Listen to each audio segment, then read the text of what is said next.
السلام عليكم ورحمة الله. من هو مدرب الجزائر الجديد؟ وما هي الثلاث عوامل التي تعقد اختيار خليفة جمال بلماضي؟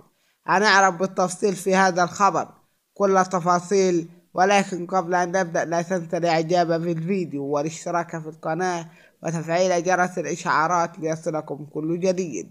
أولا، وجد وليد صادي رئيس الاتحاد الجزائري صعوبات عديدة في التواصل لاتفاق رسمي مع جميع المدربين الذين تفاوض معهم بسبب مطالبهم المادية، وهذا أجر جمال بلماضي، ويتحمل الرؤساء السابقين لاتحاد الكرة مسؤولية هذه المغالاة في الطلبات المالية للمدربين، باعتبارهم وافقوا في وقت سابق على الرفع في أجر المدرب جمال بلماضي لمستويات قياسية بلغت 208,000 يورو شهريا.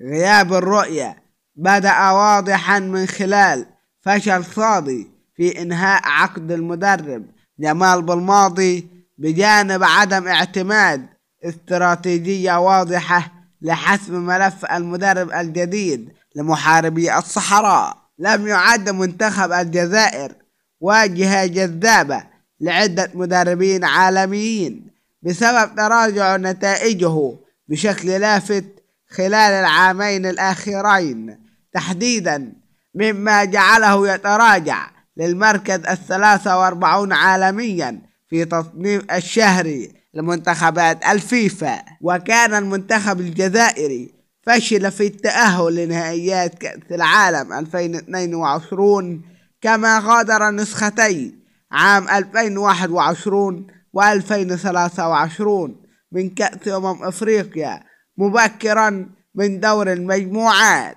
هذه كل تفاصيل الخبر، والسلام عليكم ورحمة الله.